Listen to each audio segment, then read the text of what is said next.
del Señor Jesús esté en su vida, en su hogar y en su ministerio. Les saluda como siempre su humilde servidor, el evangelista Pineda Rivera. Bienvenidos a un programa más, a un video más, en los cuales vamos a estar hablando puntos muy controversiales, puntos muy tocantes y polémicos que en la actualidad siguen en debate. Sin más preámbulo, vamos a empezar. En este programa vamos a estar hablando acerca de la pluralidad de Dios y acerca de la unicidad de Dios. ¿Será verdad que existe la Trinidad de Dios en la Biblia? ¿O es una supuesta filosofía o especulación? ¿O será verdad que existe una unicidad de Dios en la Biblia? ¿O es una filosofía o otra de esas supuestas especulaciones? Todo eso y más, y entre otros puntos más controversiales, vamos a estar tocando en este programa. Hemos escogido uno de los libros pentateucos. Hemos escogido Deuteronomio capítulo 6, versículo 4. Procedo a leerlo y dice así: Oye Israel, Jehová nuestro Dios, Jehová uno es. Y el 5 del 4 dice: y amarás a Jehová tu Dios de todo tu corazón y de toda tu alma y con todas tus fuerzas. Que el Señor añada bendición y sabiduría. A menudo quizás usted que lee la Biblia y ha leído la Biblia en su casa, en su aposento, bueno, en su trabajo, y la haya estado meditando, quizás usted vea que este versículo se antepone o se opone a otros versículos donde habla de la existencia de Jesús, el Hijo de Dios. Pero de ninguna manera el versículo no se está oponiendo a los otros versículos donde habla de la coeternidad de Jesús con el Padre, o de donde habla de la existencia del Espíritu Santo del Padre. O quizás usted haya leído Génesis 1.1, donde habla del Espíritu de Dios. Quizás usted haya leído Génesis 1.26, donde habla que el hombre es hecho a la imagen y semejanza de Dios. A imagen y semejanza de Dios lo creó. O quizás usted haya leído Génesis 3.22, donde dice que el hombre es como uno de nosotros. Quizás usted crea también que este versículo se está anteponiendo a San Juan capítulo 1, versículo 1. En el principio era el verbo, y el verbo era con Dios, y el verbo era Dios. De ninguna manera no se está contradiciendo, ni tampoco el versículo está contradiciendo a Proverbios capítulo 30, versículo 4, donde habla Jesús antes de la creación, donde habla Jesús en la creación cuando estaba formando, y de la existencia eterna y coeterna con el Padre. El versículo y el capítulo de Deuteronomio no lo contradice, al contrario, lo fomenta y lo alimenta, confirmando de la autoridad del Padre. Pero para allá vamos. Y quizás usted también vea que contradiga a Salmo, donde Jesús aparece en la eternidad con el Padre. Quizás donde Jesús aparece en el tiempo y sobre el tiempo con el Padre. No lo está contradiciendo. Debemos resaltar y recalcar y darnos cuenta que cuando leemos la Biblia, si usted en el título ve, dice el gran mandamiento. El gran mandamiento. Por ahí va la cosa. Por 3 ocasiones y por 3 puntos está puesto y plasmado este versículo bíblico aquí, en los cuales Dios le habla a la nación de Israel. Y vamos a mencionar el primero. Y una de las cosas que empieza diciendo, si vemos, él dice el gran mandamiento. Dios aquí se muestra. Oye Israel, Jehová nuestro Dios, Jehová uno es. Dios no podía utilizar otro lenguaje para mostrarse a Israel, porque ese era el lenguaje, esa era la forma correcta que Dios tenía que demostrársele a Israel. No porque Dios está propagando aquí un monoteísmo de ninguna manera, al contrario, y ya vamos para allá. Dios simplemente aquí lo instruye a Israel diciéndole: oye Israel, Jehová nuestro Dios, Jehová uno es. ¿Por qué? Porque no existían dos padres. No existían dos padres de ninguna manera, al igual que no existían ni existen 2 hijos. Simplemente existe un hijo, así como existe un padre. El hijo y el padre eternos en la eternidad, por la eternidad y sobre la eternidad, sobre el tiempo. Entonces Dios aquí instruye a Israel que simplemente hay un padre, no hay 2 padres. Pero esto no está dejando de un lado a Jesús de ninguna manera, al contrario. Aquí Dios simplemente está fundamentando el gobierno ejecutado de Él con su Hijo. Es lo que habla aquí el pasaje. El segundo punto que podemos ver aquí claramente, más abajo dice: y amarás a Jehová tu Dios con todo tu corazón y con toda tu alma y con toda tu mente. Dios aquí está formando en Israel el carácter la moral. Aquí Dios instruye a Israel que el todo del hombre es amar a Dios por sobre todas las cosas. Que de ahí depende el todo del hombre, en amar a Dios. Tercer punto, ¿por qué Dios plasma el versículo aquí? Porque Dios le está dando una orden a Israel, que no aprendan las costumbres de las naciones vecinas. ¿Por qué? Porque las naciones vecinas eran acostumbradas ¿a qué? A alabar estatuas, a alabar dioses ajenos. Eran acostumbradas a tener dioses hasta de demonios, hasta de animales. Y Dios se está encargando de que su pueblo, su nación santa, sus hijos, simplemente lo veneren y lo alaben a Él como único, verdadero Dios, sobre todos los dioses posibles dioses de estatuas que existían para ese entonces, que Él era el Dios verdadero, que Él era el que tenía el poder, que no, los otros dioses no tenían poder. Pero esta parte no está dejando de un lado al Hijo eterno del Padre, de ninguna manera. Al contrario, vuelvo y repito, es por eso que aparece el versículo aquí plasmado en la Biblia, no contradiciendo a los otros versículos. Simplemente hay un Padre, al igual que hay un Hijo, y al igual que hay un Espíritu. Por lo tanto, Dios no podía utilizar otro lenguaje que no sea el lenguaje adecuado, en los cuales Dios sabía, Dios vía, y Dios, que lo sabe todo, podría ver que la única forma de hacerlo entender a Israel era simplemente manifestándose: Jehová vuestro Dios, uno es.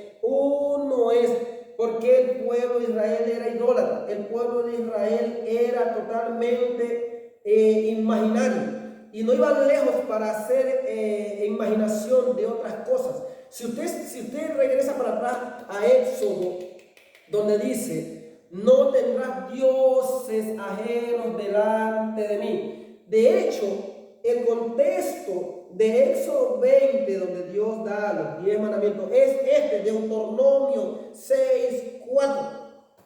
Entonces, no hay para qué tomar el texto y sacarlo fuera de contexto, dándole a entender a la gente otras cosas de ninguna manera. De hecho, yo me he encontrado con gente que simplemente quieren propagandar un monoteísmo y utilizan este texto para sacarlo de contexto, para forzar el paisaje y hacer creer a la gente, a las personas, que crean lo que ellos quieren hacerle creer o lo que ellos creen.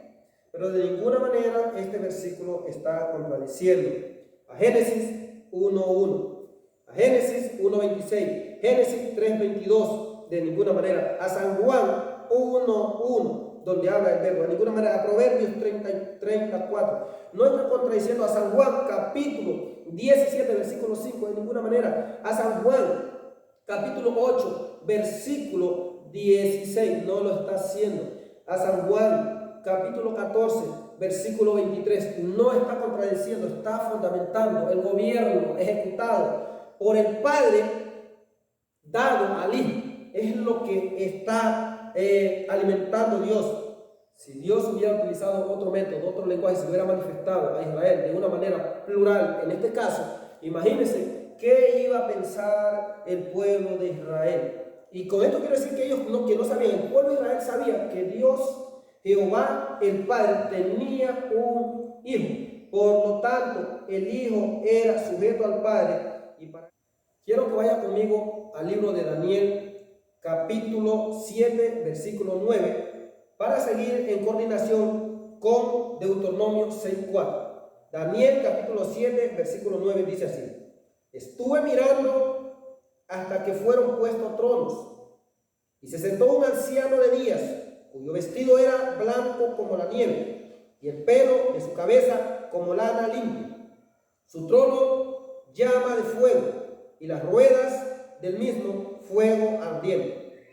Un río de fuego procedía y salía delante de él. Millares de millares le servían, y millones de millones asistían delante de él. El juez se sentó y los libros fueron abiertos. Ahí mismo, Daniel, capítulo 7, versículos 13 y 14. Ahí mismo estamos. Dice así, Daniel capítulo 7, versículos 13 y 14. Miraba yo en la visión de la noche, y he aquí nubes del cielo, venía uno como un hijo de hombre, que vino hasta el anciano de días, y le hicieron acercarse delante de él. Y le fue dado dominio, gloria, reino, para que todos los pueblos, naciones, lenguas le sirvieran. Su dominio es dominio eterno, que nunca pasará, y su reino uno que no será destruido. Aquí lo vamos a sentar a algo más fuerte, dándole contexto a Deuteronomio 6:4. Si ustedes ven, aquí vemos que Dios es el anciano de días y el Hijo de Hombre es Jesús.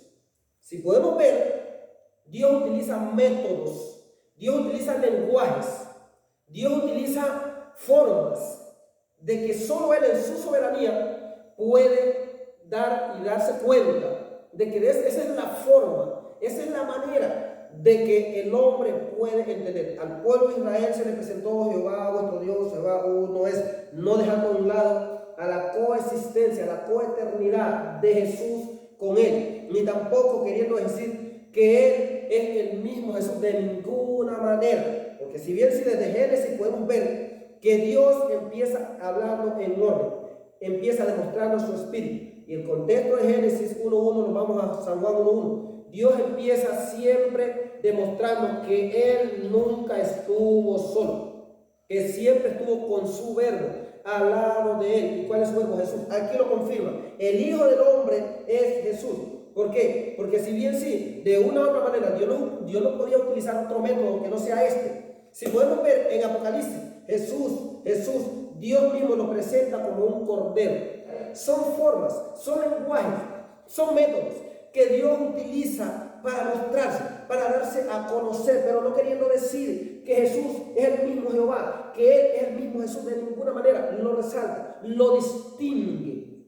Ellos se distinguen, distinto del uno del otro, sin salirse del gobierno, sin salirse de la naturaleza, sin salirse de ese orden divino. Ahora, aquí quiero llegar. Cuando Dios le habló al pueblo de Israel, aparte de los 3 puntos que mencionamos, que dice, oye Israel, Jehová vuestro Dios, uno es. Dios tiene simplemente una voluntad. Por lo tanto, como dije, Dios no podía utilizar otro método, porque iba a demostrar que tenía más voluntades. Y también, por lo tanto, lo que quiere decir eso es, Dios el Padre y Dios el Hijo gobiernan bajo esa voluntad, bajo una misma voluntad, no queriendo decir que son el mismo, no, gobiernan en esa voluntad y gobiernan en la misma voluntad, gobiernan en el mismo gobierno y gobiernan bajo el gobierno del Padre, gobierna el Hijo, haciendo distinción de ellos el uno con el otro. Su voluntad es la misma, el gobierno es uno solo y el resultado de ese gobierno es la unidad. Vuelvo y repito, existiendo en esa sola voluntad, el gobierno de Jesús, en esa voluntad del Padre y en la voluntad del Padre, existiendo esa voluntad del Hijo y ese gobierno del Hijo, habiendo distinción entre ellos, el uno del otro, el gobierno es el mismo, la voluntad es la misma. Y el resultado de ese mismo gobierno, sin dejar al lado el uno del otro, y el resultado de esa misma voluntad, de esa sola voluntad que tiene el Padre, trabaja bajo la voluntad de ese Hijo, y ese Hijo trabaja bajo la voluntad de ese Padre. El resultado de esto es simplemente algo sencillo que usted tiene que tener en cuenta. Algo sencillo. El resultado de eso se llama unidad. Unidad. Ahí se resume simplemente esa voluntad, ese mismo gobierno y esa misma coexistencia que ha tenido el Padre en compañerismo con su Hijo. Se resume simplemente en todo. ¿Cómo? En unidad. ¿Por qué? Porque en Deuteronomio Dios presenta una voluntad. Dios presenta un Padre, Dios presenta un gobierno, sin dejar de un lado en ese mismo gobierno que el Hijo va a gobernar, sin dejar a un lado al Hijo. Y en esa misma voluntad va a trabajar el Hijo, va a caminar, va a andar, el Hijo va a reinar en esa misma voluntad. Y vuelvo a repetir, y el resultado es algo sencillo: unidad en pluralidad. Por lo tanto, no existe un monoteísmo en calidad de único, queriendo decir que es el mismo. No se puede propagar eso de ninguna manera. El versículo es claro y conciso. ¿Cómo? ¿Por qué? Porque de Deuteronomio nos hemos pasado simple y sencillo a Daniel. En Daniel nos damos cuenta donde aclara el versículo, donde aclara el contexto con claridad. Lo pone al Padre como el anciano de días y lo pone al Hijo como el Hijo del hombre. Vuelvo, repito, bajo esa voluntad, bajo ese gobierno, no saliéndose de esa voluntad ni de ese gobierno, ni tampoco queriendo decir que es el mismo, ni tampoco queriendo decir que hay dos, sino simplemente bajo esa voluntad Jesús gobierna dentro de esa voluntad y el Padre está dentro de esa voluntad dada al Hijo. Unidad en pluralidad. Unidad en pluralidad. Simple y sencillo. Ahora, vamos a seguir más adelante. Quiero que vaya al libro de los Hechos, capítulo 7, versículos 55 y 56. Miren lo que dice así. Pero Esteban, lleno del Espíritu Santo, puesto los ojos en el cielo, vio la gloria de Dios y a Jesús, que estaba a la diestra de Dios. Y el 56 dice: y dijo, he aquí veo los cielos abiertos y al Hijo del Hombre que está a la diestra de Dios. ¿A quién? Al Hijo del Hombre. Ahora, si Dios hubiera permitido a Esteban que Esteban lo vea a Jesús de otra forma que no haya sido la que él lo dio a conocer a Jesús en esta tierra, entonces ¿qué iba a pasar? El problema, hermano, es que para entender el lenguaje de la Biblia hay que tener sabiduría. La Biblia se interpreta a sí misma. Dios utiliza métodos en los cuales usted ve que uno puede entender, que Dios sabe que uno lo puede entender, que Él ve que uno puede aprender. Aquí dice, ¿por qué? ¿Quién es el Hijo del Hombre? Jesús. No, el Hijo del Hombre es Jehová. De ninguna manera, no. El Hijo del Hombre es el Padre. No hay que sacar textos fuera de contexto para hacer un monoteísmo o para hacer sectas, de ninguna manera. Aquí se presenta, acá en Daniel, como el Hijo del Hombre. Aquí en Hechos se presenta como el Hijo del Hombre. ¿Por qué? Porque esa era la forma que Dios iba a dar a conocer a Jesús, a su Hijo, como un hijo de hombre, como un cordero, como un animalito que iba a ser sacrificado o crucificado. No podía mostrarse Dios de otra forma, de otra manera, porque esa fue la forma que Dios se dio a conocer a través de su Hijo Jesucristo, no queriendo decir que es el mismo, de ninguna manera. ¿A qué quiero llegar yo? Aquí. Si yo repito el pasaje, dice, pero Esteban, lleno del Espíritu Santo, puesto los ojos en el cielo, vio la gloria de Dios, vio la gloria de Dios y a Jesús, que estaba a la diestra de Dios. Y sigue siendo el 56. Y dijo, he aquí veo los cielos abiertos y al Hijo del Hombre que está a la diestra de Dios. A la diestra de Dios. Diestra. Siempre venimos diciendo que la palabra diestra significa al lado, o significa la misma majestad, la misma autoridad, poder, dominio, reino, gloria. Gloria también, majestad, dominio, poder. Este es un lenguaje griego: diestra, al lado, diestra, derecha. Ahora,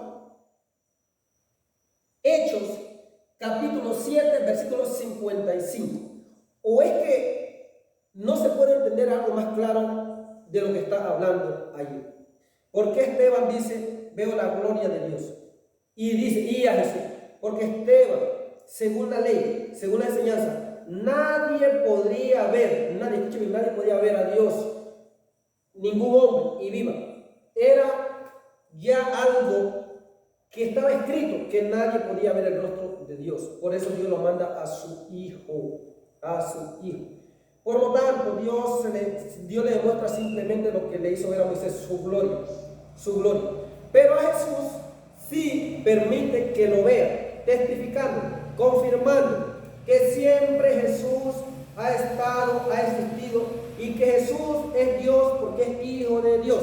Jesús gobierna, ¿por qué? Porque Dios le dio ese gobierno, en ese mismo gobierno, no saliéndose de ese gobierno. Ahora, vamos a comentar algo más fuerte en esta parte. Dios, la Biblia no revela algo definitivo, queriendo decir basado en un monoteísmo. No revela algo definitivo. Mire, si Juan 1:1 hubiera dado algo definitivo y Deuteronomio capítulo 6:4 hubiera dado algo definitivo, habría un monoteísmo. Pero mire que no. Simplemente la Biblia deja la apertura claro. ¿Para qué? Por la existencia de la pluralidad de Dios en Jesús, en su Espíritu. Por eso no hay algo definitivo ahí como queriendo decir que existe un monoteísmo, de ninguna manera. De ninguna manera. Entonces por eso Juan escribe con. ¿Sí? En el principio era el verbo y el verbo era con. Y abajo testifica, y el verbo era Dios. ¿A qué se refiere? El verbo era Dios. ¿Por qué? Porque abajo dice el verbo era Dios, está arriba. En el principio el verbo era Dios, la palabra en Dios, la palabra en Dios. Y el verbo era con, es Jesús, es Jesús. Imagínense. Entonces, ahora quiero comentar algo. Génesis 1:1, Génesis 1:26, Génesis 3:22, San Juan 1:1 en adelante. Estos pasajes bíblicos no revelan algo definitivo o de una supuesta unicidad desde antes de la fundación en la creación. No revela un supuesto unicidad o un supuesto monoteísmo de ninguna manera. Si estos libros, estos pasajes que antes mencionados en la Biblia hubieran dado algo definitivo, entonces podríamos decir que sí existía un monoteísmo o una unicidad en la Biblia. Pero estos versículos que he dado, Génesis 1:1, Génesis 1:26, Génesis 3:22, San Juan 1:1 en adelante, no dan algo definitivo a una supuesta unicidad en calidad de único. A un supuesto monoteísmo no dan algo definitivo de ninguna manera. Al contrario, estos versículos resaltan la pluralidad de Dios. Estos versículos resaltan en realidad la Trinidad de Dios basada en la Biblia, respaldada en la Biblia, desde Génesis hasta Apocalipsis. Y para allá vamos. Entonces, si estos versículos hablaran de algo definitivo, de un monoteísmo o de algo singular, hermano, varias personas que fuerzan los pasajes entonces tuvieran razón en lo que están diciendo, pero no, de ninguna manera. Vuelvo y repito, Dios tiene una voluntad, Dios tiene un gobierno, ¿sí? Dios tiene un hijo, y ese hijo tiene un padre, y ese Dios tiene un espíritu. Por lo tanto, lo que quiero decir es, escucha bien en este gobierno de Dios cómo se maneja esta voluntad de Dios, cómo se maneja esta pluralidad de Dios, cómo se maneja. Escucha bien. Jesús, la persona de Cristo y la persona de Jesús como hijo y como divino, en el tiempo y sobre el tiempo, en la eternidad y sobre la eternidad, Cristo ha sido el Hijo de Dios. En la eternidad, sobre la eternidad, en el tiempo, sobre el tiempo, la persona de Jesús y la persona de Cristo en el mismo gobierno y en esa misma voluntad, siempre ha sido hijo de Dios. Siempre ha sido hijo de Dios en la eternidad, sobre la eternidad, en el tiempo, sobre el tiempo, en el gobierno, sobre el gobierno, siempre ha sido hijo. ¿Cómo? En carne y divino. Es lo que nos enseña la Biblia. Eso nos enseña la palabra de Dios. Ahora, voy a comentar algo más fuerte y quiero que no pierda el hilo. Siga en esto que vamos a visitar otros pasajes bíblicos que confirman siempre la existencia del Padre coeterno con el Hijo y el Hijo coeterno con el Padre. Yo no sé por qué agarran varios textos por ahí para querer hacer algo que hasta el día de hoy yo no sé qué es lo que quieren hacer. Algo claro. Pero miren, quiero que vaya conmigo a Romanos, capítulo 8, versículo 32. Romanos 8, 32. Vamos para allá, Romanos 8, 32. Dice así. Romanos 8, 32. El que no escatimó ni a su propio Hijo, sino que lo entregó por todos nosotros, ¿cómo no nos dará también con él todas las cosas? Aquel que no escatimó ni a su propio Hijo. Y escuche bien, no está hablando, esta palabra no está hablando como Mesías, como enviado o como humano o en la carne. No está hablando de eso. Si usted estudia bien el versículo, dice aquel que no escatimó ni a su propio Hijo. ¿Qué quiere decir? Para uno mandar a un hijo a sufrir o a encomendarle una tarea, el hijo ya debe de haber existido. O sea, ya tiene que existir ese hijo. Entonces, esto está hablando desde antes. O sea, que Dios no consideró ni a su propio hijo, sino que dice que lo envió. ¿Por qué? ¿Por qué? Porque el pecado fue desde antes. Entonces dice, el que no escatimó ni a su propio Hijo. Esto no tiene nada que ver con que haya sido solamente Jesús en la carne, de ninguna manera. Cuando la palabra dice aquí, el que no escatimó ni a su propio Hijo, sino que lo entregó por todos nosotros, en Romanos capítulo 8, versículo 32, vuelvo y repito, para uno no tener consideración de un hijo, ¿será que el hijo no existe antes? Porque de otra manera, ¿cómo puede dar lenguaje entonces de que no escatimó si fuera supuestamente cuando Jesús era carne? Mire, está hablando en la divinidad de Jesús, en la eternidad de Jesús. Dice que Dios no lo escatimó, no lo consideró, sino que dice que por amor a la humanidad le encomendó la tarea que se despojara, que siendo Dios, ese verbo se encarne, pero no está hablando del Padre que se hizo hijo, no. El Hijo, el verbo de Dios, tomó un cuerpo de carne. Ese verbo se encarnó, se hizo carne y vino. Aunque era hijo arriba, antes de que esto fuera, aún en la carne también vino a ser hijo. Divino y vino a ser hijo en la carne, en la humanidad.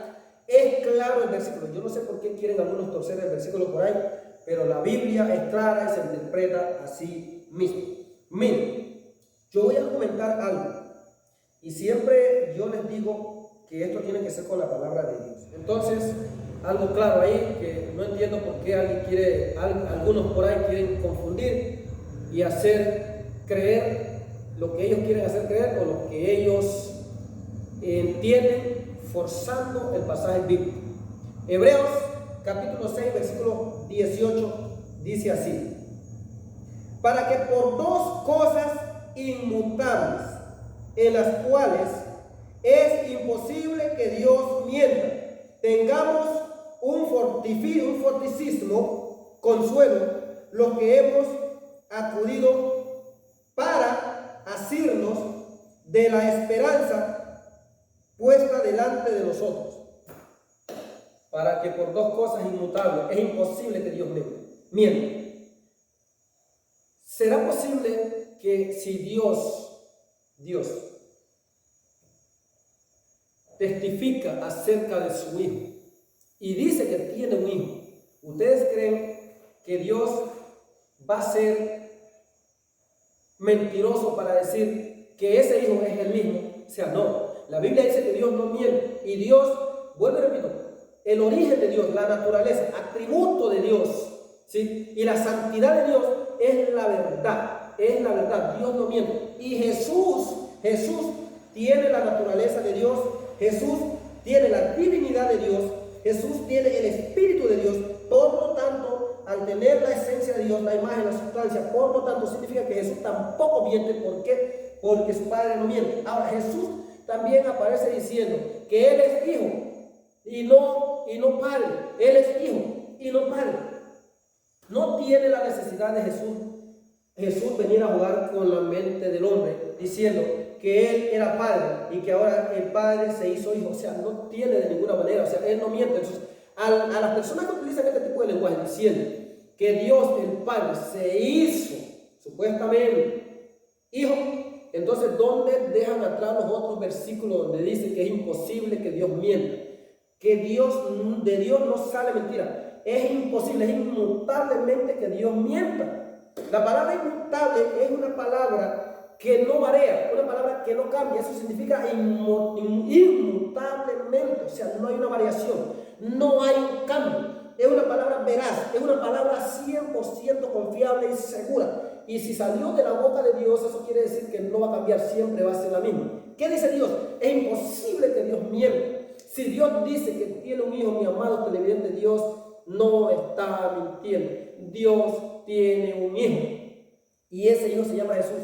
Jesús también dice en San Juan capítulo 14, versículo 6, dice que Él es el camino y Él es la verdad, Él es la verdad. Y Él dice que Él no vino a hacer su voluntad, Él vino a hacer la voluntad del Padre. Ahora, ¿qué vemos por voluntad? Voluntad vemos por deseo, vemos por consentimiento. Eso significa la palabra voluntad, de tener animación, de querer algo. Eso significa voluntad. Ahora, ahí está el versículo en Hebreos 6, 18. Dios es imposible que mienta. Si Dios dice que Él tiene un hijo, Dios no nos está mintiendo. Dios no va a jugar a ser ventrílogo, postrado supuestamente Jesús en una cruz, y de repente jugar con la mente del hombre, y ahora sí coger y hablar en el cielo y decir que es el mismo. ¿Qué locura es esa? O sea, ¿qué estamos hablando? Dios no va a ser mentiroso para ahora sí decir de la cruz, Padre. O sea, los mentirosos somos los hombres. Los mentirosos son los hombres, no Dios. Si Jesús en la humanidad clamaba a un Padre, no estaba hablando ni con su mismo espíritu de ninguna manera. De hecho, Él entregó su espíritu al Padre. Entonces, ¿por qué? ¿Por qué el término que Él estaba hablando con su espíritu? Entonces, si estaba hablando con su espíritu, hubiera dicho, y en la cruz, y Jesús entregó su espíritu a su espíritu. O sea, cosas locas, mi hermano, que yo no entiendo de dónde salen esas locuras de por ahí, de que estaba hablando con su espíritu, que estaba hablando con los ángeles, de ninguna manera. Dios estaba hablando con su Padre. Jesús estaba hablando con su Padre. El Padre, desde el cielo, cuando habló, estaba confirmando que ese era su Hijo. Desde el cielo era su Hijo. Hasta cuando vino en la encarnación, que no lo escatimó y lo envió a morir, era su Hijo. Voy a comentar algo más acerca de esto. Quiero que vaya conmigo a Apocalipsis capítulo 4, versículos 2 y 3. Y dice así, Apocalipsis capítulo 4, versículos 2 y 3. Y al instante yo estaba en el Espíritu, y he aquí un trono establecido en el cielo, y en el trono uno sentado. Y el aspecto del que estaba sentado era semejante a la piedra de jaspe y de cornalina. Y había alrededor del trono un arco iris, semejante al aspecto de la esmeralda. Quiero que vaya conmigo ahí mismo a Apocalipsis capítulo 5, versículos 6, 7 y 8. Apocalipsis capítulo 5, versículos 6, 7 y 8. Y dice así: miré y vi que en medio del trono de los 4 seres vivientes y en medio de los ancianos estaba en pie un cordero como inmolado, que tenía 7 cuernos y 7 ojos, los cuales son los 7 espíritus de Dios, enviados por toda la tierra. Y vino y tomó el libro de la mano derecha del que estaba sentado en el trono. ¿Qué hizo el Cordero? Tomó el libro de la mano derecha del que estaba sentado en el trono. Y dice así: y cuando hubo tomado el libro, los 4 seres vivientes y los 24 ancianos se postraron de todo linaje, pueblo y nación. Antes, un cordero. Dice que los 24 ancianos se postraron. Jamás los 24 ancianos se le iban a postrar a un animal. Era algo ilógico. Jamás iban los ángeles y los 24 ancianos a adorar a un animal. No está hablando de un animal, está hablando de Jesús. Pero ¿qué pasa? Dios no podría mostrársele a Juan de otra manera, porque fue así como Juan conoció a Jesús, como ese cordero, inmolado, muerto, inmolado, sacrificado. Eso significa eso. Estas son maneras metafóricas, simbólicas, que Dios da a conocer su pluralidad, da a conocer su Trinidad en la Biblia de una manera progresiva, desde Génesis hasta Apocalipsis. Es imposible creer que la Trinidad no está en la Biblia, está plasmada desde Génesis y Apocalipsis. ¿Para qué yo voy a argumentar otros textos o contextos diciendo que Jehová es el mismo Jesús? De ninguna manera. Para terminar con el tema, tenemos aquí algo relativo al gobierno de Dios basado en Jesús. Esto es así. El gobierno de Dios, un gobierno. La voluntad de Dios, una voluntad. ¿Sí? En su pluralidad. Jesús es Dios no separado de Dios. Jesús es Dios no separado de Dios. El Padre es Dios no separado del Hijo. ¿Por qué? Porque es un solo gobierno, una voluntad. Ahora, Jesús es Dios dentro de Dios.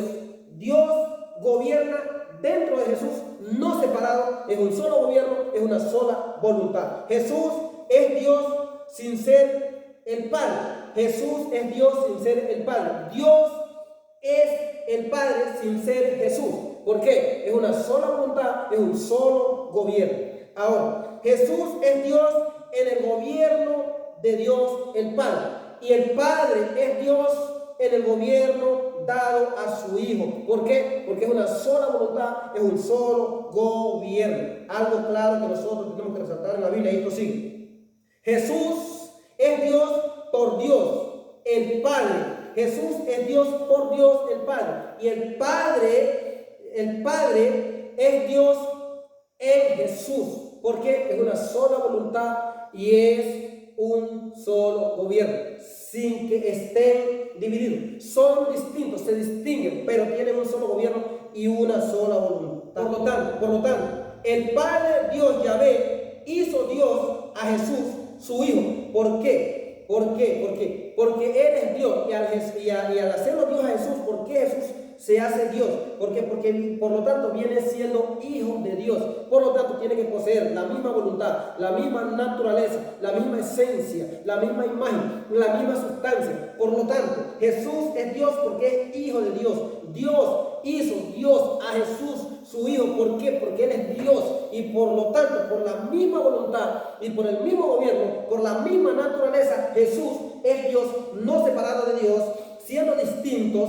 ¿Por qué? ¿Por qué no separados? Porque trabajan en el mismo gobierno, en unidad, y tienen la misma voluntad, y dentro de la voluntad trabajan en esa voluntad y tienen el mismo espíritu. Por lo tanto, siendo distintos, distinguiéndose, son Dios en un solo gobierno. Ahora, seguimos. Jesús es Dios porque es hijo de Dios. ¿Por qué? Por la naturaleza. Porque tiene los atributos, la imagen, la sustancia. ¿Por qué? Porque tiene lo mismo de Dios. No queriendo decir que es el mismo. No es el mismo. No es el mismo, se distingue. ¿Pero por qué? Por la naturaleza. es Dios Jesús. El Padre es Dios, lo hizo Dios por la naturaleza. ¿Por qué? ¿Por qué? Porque simplemente tienen un solo gobierno, tienen una misma sustancia, esencia y una sola voluntad. Y bajo esa voluntad Jesús es Dios. No que sea el mismo, no que estén separados. Están en unidad, siendo distintos el uno del otro. Ahora, Jesús es Dios porque tiene la naturaleza de Dios su Padre, como lo dije antes. Por eso, si Jesús simplemente como hombre no fuera Dios, entonces, ¿qué quiere decir esto? Entonces, que no tenía la voluntad de Dios, no vino entonces a hacer la voluntad de Dios. ¿Por qué? En la carne era hijo de Dios. ¿Por qué? En la divinidad era hijo de Dios y es hijo de Dios. En la eternidad es hijo de Dios. Por la eternidad hijo de Dios. Sobre la eternidad es hijo de Dios. En el tiempo es hijo de Dios. Sobre el tiempo hijo de Dios. En el tiempo es hijo de Dios. Y en la coeternidad siempre fue hijo. En la carne y divinamente. Hijo. Dios no miente, Dios no miente. Esto relativo es ¿por qué? Por sus atributos, por su sustancia, sus naturalezas. Jesús es Dios, ¿por qué? Porque el Espíritu de Dios es la tercera persona de la Trinidad y está en Jesús. Algo claro que está ahí en la Biblia plasmado, no lo podemos cambiar. Es la palabra de Dios. Jesús ¿es Dios? Sí. ¿Por qué? Porque es hijo del Padre. Por lo tanto, es Dios.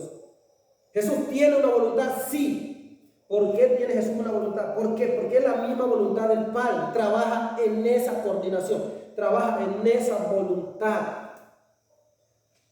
¿Tiene Jesús un gobierno? Sí. Porque es el mismo gobierno del Padre. Es el mismo gobierno, la misma idea, la misma forma de trabajo, la misma visión. Todo eso abarca. Por eso se dice yo y el Padre uno somos. No queriendo decir que es el mismo. No. Uno somos. ¿Por qué? Porque lo que acabamos de decir. ¿Por qué? Porque tiene la misma voluntad, una sola voluntad. Jesús y el Padre trabajan dentro de esa voluntad. ¿Por qué? Porque tienen un solo gobierno. Jesús y el Padre trabajan en ese solo gobierno. Y el resultado es unidad. ¿Por qué? ¿Por qué Jesús es Dios? Porque es hijo de Dios. Obviamente, al ser hijo del Padre, tiene la naturaleza, tiene la imagen, tiene la sustancia, tiene la divinidad, tiene la misma naturaleza de ese Padre. Por lo tanto, es Dios. Porque obviamente, si es hijo de Dios, no podía ser un humano de ninguna manera. Entonces, por todas estas razones características, ¿sí? Siendo distintos, no están separados. Están, ¿por qué? Por lo que venimos diciendo, ese mismo gobierno, esa misma naturaleza, esa misma voluntad, ¿sí? Pero existen, el Padre es uno, el Hijo es otro. San Juan 5:26, porque así como el Padre tiene vida en sí mismo, le ha dado el tener vida al Hijo en sí mismo. No está hablando en la carne solamente, está hablando de una manera que Él siempre ha existido, una manera divina.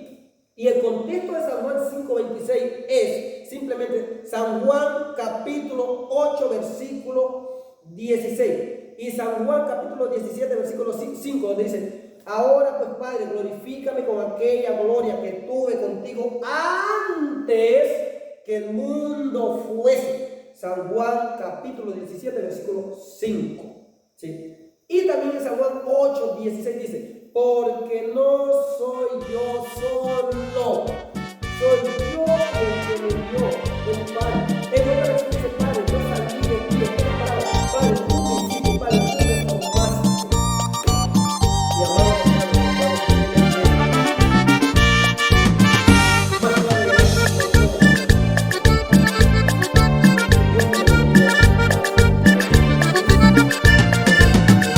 de que